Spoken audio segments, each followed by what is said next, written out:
Hello and welcome to Modern Skills in English. Today we're talking about a very specific feeling. It's the feeling you get right after you succeed. A good grade, a compliment from a teacher, or acceptance into a new program.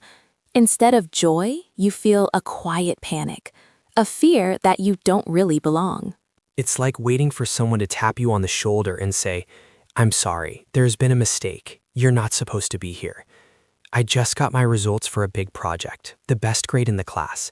And my first thought wasn't yes, it was, oh no. Oh no, why? Because now they'll expect me to be this smart all the time. They'll find out I'm not. That grade feels like an accident, and I'm terrified of being discovered as a fraud. Why does success feel more stressful than failure? That is the perfect question. Most students think that feeling is a sign of a personal weakness, a secret flaw they need to hide. But what if that feeling isn't a problem to be solved? What if it's actually a sign that you're doing something right? How could feeling like a fraud be a good thing? It's horrible. It makes me want to hide. The real issue isn't your ability. It's not about studying harder or being smarter. The issue is how you explain your own success to yourself. We think we need to build more confidence to stop feeling like a fraud. But the truth is, we need to change our thinking to allow confidence to exist. So I'm thinking about my success in the wrong way? Exactly. Let's start with a common belief. Many students think, if I were really smart, this would feel easy. Yes, absolutely. When I see other students, they seem to just get it. When I struggle with a topic for hours and finally understand it, I don't feel smart. I feel slow. The struggle feels like proof that I'm not a natural. This is a core problem. We see other people's final, polished work, but we don't see their private confusion and long hours of effort. So we build this idea that intelligence means speed and ease. But that idea quietly fails us. It makes any kind of hard work feel like evidence of our inadequacy. It punishes effort. It does. A new way to think about it is this. Effort is not the opposite of ability. Effort is the engine of ability. The hard work you do doesn't make your success less impressive. It's what makes your success real. It is the very thing that makes it yours. Your achievement is completely valid. So you're saying that working hard for a good grade doesn't make me a fraud. It makes the grade valid. But it doesn't feel that way. It feels like if I had to try hard, I cheated somehow. Let's use an analogy. Imagine two people build a beautiful wooden chair. The first person had all the best power tools and finished in 1 hour. It was easy for them. The second person had only simple hand tools, and it took them 2 days of hard work. Is the second person's chair less of a chair? Is it less beautiful or strong? No, of course not. You might even say it's more impressive. Exactly. But in our academic life, we praise the person with the power tools, and we ourselves feel like the person with the hand tools is an imposter. We need to respect our own process and our own effort. That struggle is what creates the success. Okay, I see that. The effort is what makes the success valid, not what invalidates it. But there's another part to it. When I do succeed, my mind immediately finds other reasons for it. Tell me about that. It's like my brain is a lawyer arguing against me. If I get a good grade, I think the test was just easy this time, or the teacher is a generous marker, or it was pure luck. But when I fail, it's never bad luck. It's always, I am not smart enough. I'm bad at this subject. This is the second turning point. It's a kind of mental accounting error. It feels humble and safe to give credit for our success to outside forces. It protects us from the pressure of having to do it again. But this habit builds a powerful story in our mind, the story that we are fundamentally not capable. And we collect evidence for that story every day. Yes. The new way of thinking requires a conscious change in our mental accounting. We have to learn to correctly attribute our success. So instead of finding an external reason, I should find an internal one? That feels arrogant. It's not about arrogance, it's about accuracy. You don't have to say, I'm a genius. You can be factual. Instead of saying, the test was easy, you can say, I got a good grade because I studied the 3 most difficult chapters. Instead of saying, I was lucky, you can say, I did well on the presentation because I practiced it 5 times. So you attribute the success to a specific action I took, not to some vague talent I feel I don't have. Precisely. And you do the same for failure. Instead of, I'm bad at math, it becomes, I didn't do well on the test because I didn't understand how to solve that type of equation. One is a judgment of your identity, the other is an observation of your strategy.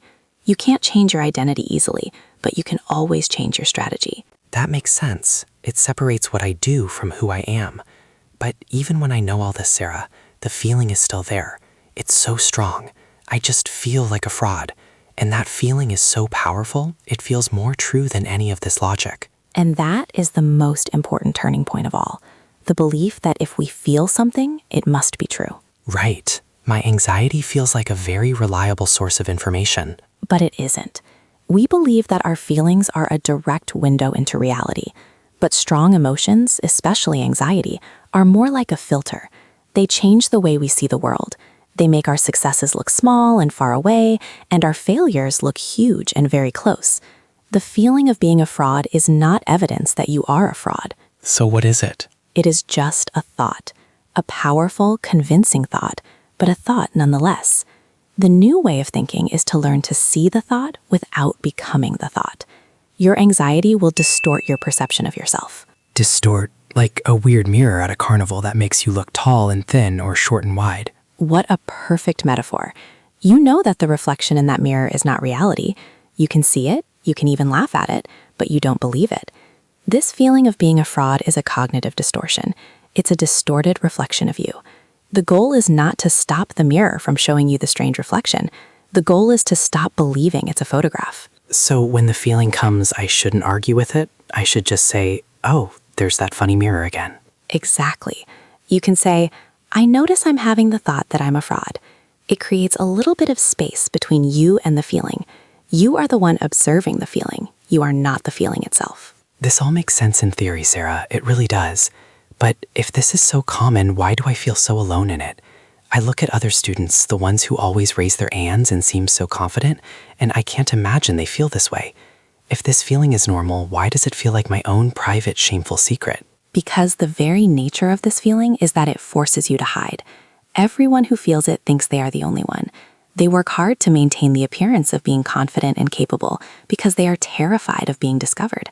So you are looking at other people's external performance and comparing it to your own internal feelings. It's an impossible comparison. So they might be feeling the exact same thing. It's very likely. In fact, this feeling is often most common among high achievers. It happens when you are pushing yourself, when you are learning, when you are growing. If you never felt any self-doubt, it might mean you are staying in your comfort zone. So this feeling isn't a sign that you don't belong. It's a sign that you are challenging yourself. It's a sign of growth. I never thought of it that way. The feeling is a side effect of ambition. It can be. So let's put this all together into a simple system. The feeling will show up. It's a very persistent thought for many people. When it does, you don't have to fight it. You just need a new process. First, you just notice it. There's that feeling of being a fraud again. You just watch it without judgment. Okay, just notice. Don't panic. Second, you name it. This is imposter syndrome. Giving it a name separates it from your identity. It's a known, common psychological pattern. It's not you. It's a thing that happens in your brain. Third, you deliberately reattribute your success. You connect it to your actions. I did well on this project because I spent a week researching it. Perfect. And finally, you remind yourself of the difference between feelings and facts. This feeling of being a fraud is a distorted thought, not reality. You have to acknowledge the feeling is there, but you don't have to agree with it. So the next time I get a good grade and that persistent thought appears, I don't have to spiral. I just notice it. I acknowledge it's there. Then I find the real reason for my success and I attribute it to my effort. I remind myself that my achievement is valid, even if my anxiety tries to distort the facts. And how does that process feel compared to just believing the thought? It feels quieter, calmer. It feels like I have a choice. Before, the feeling was in charge. Now it's just a piece of information, a noisy, annoying piece of information, but not the truth. Exactly. The goal isn't to never feel that doubt again. That may not be realistic, especially when you continue to challenge yourself. The goal is to not let the doubt be the final word. That's it. You let it speak, you listen, and then you calmly choose to believe in your effort instead. Something just clicked. Thank you, Sarah. Hello, everyone. Sarah here. We hope this conversation was helpful. If there's a specific challenge or feeling you face as a student that you'd like us to talk about, please let us know in the comments. We'd love to hear from you.